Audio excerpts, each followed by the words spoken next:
called The Making of New India, Vision for 2050. Shows the vision of Professor Sharma, who has been active in Nepal's, India's and the world's educational system for over 3 decades. So the oldest Vice Chancellor, hopefully, probably in the world, and we are delighted to have him here, and his new book is being launched here. Vice Chancellor Sharma will say a few words about the event and about the book. Speaking of not the oldest Vice Chancellor, maybe the oldest one would have crossed 101 years, because people of knowledge and wisdom are supposed to live at least for a good 100 years or even more. People like me believe that the new India is in the making.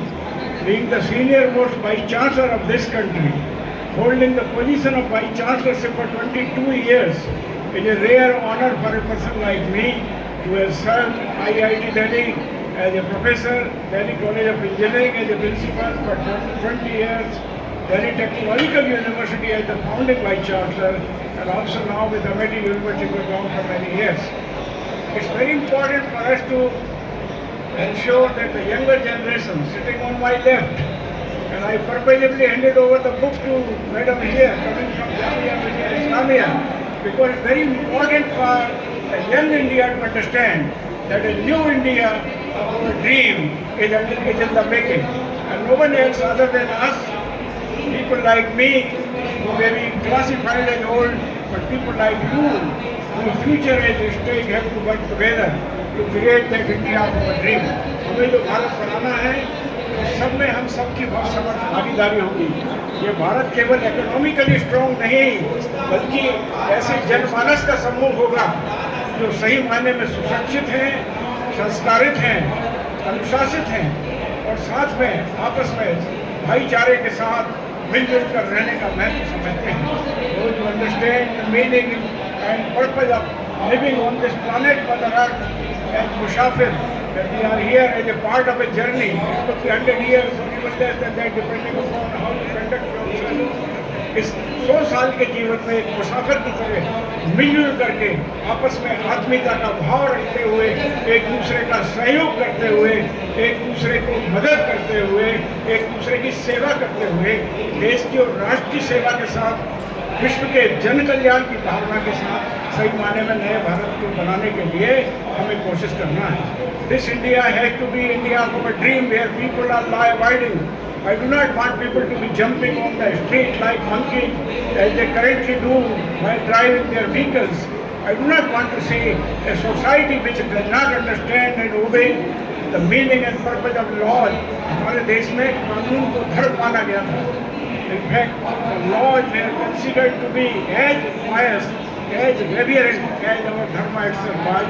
इसलिए भारत महान था, दुनिया लोग भारत को गुरु मानते थे। इसलिए नहीं कि हम बहुत पैसे वाले थे, बल्कि इसलिए कि हमारा आचरण, हमारा व्यवहार पूरी मानवता की सेवा करने के लिए, उसके सुख और शांति के लिए अपना जीवन बिताने के लिए लगाया जाता था। भाई सर्वे भवन्तु सुखिनः सर्वे सन्तु निरामयाः। In fact always in our prayer, जब भगवान के सामने जाते हैं, यही कहते हैं कि सबका कल्याण हो। ये थोड़ी कहते हैं कि हिंदुओं का कल्याण हो, मुसलमान साहब नमाज रखें। ऐसे भारत का निर्माण जिसमें हम और आप सब किसी भी धर्म को मानने वाले हों, मिलजुल करके पूरे सद्भावना के साथ रह सकें, पूरे देश को धरती का स्वर्ग बना सकें। ऐसे भविष्य को बनाने के लिए the making of new India, इस पुस्तक का आज विमोचन यहाँ हुआ। मैंने इसमें लिखा है, मैंने इसमें इस बात को स्पष्ट रूप से कहा है कि freedom is not free.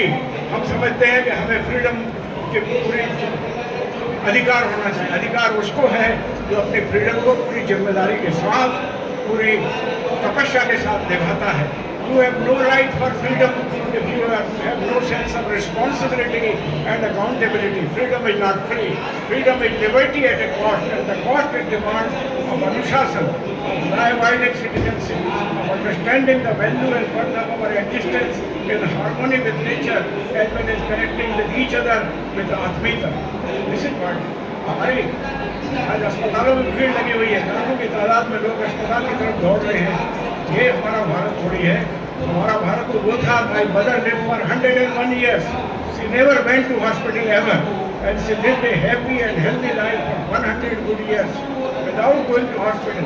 So we have to redefine our health care by boosting our immunity and making our society so strong that diseases do not attack our people like they do today.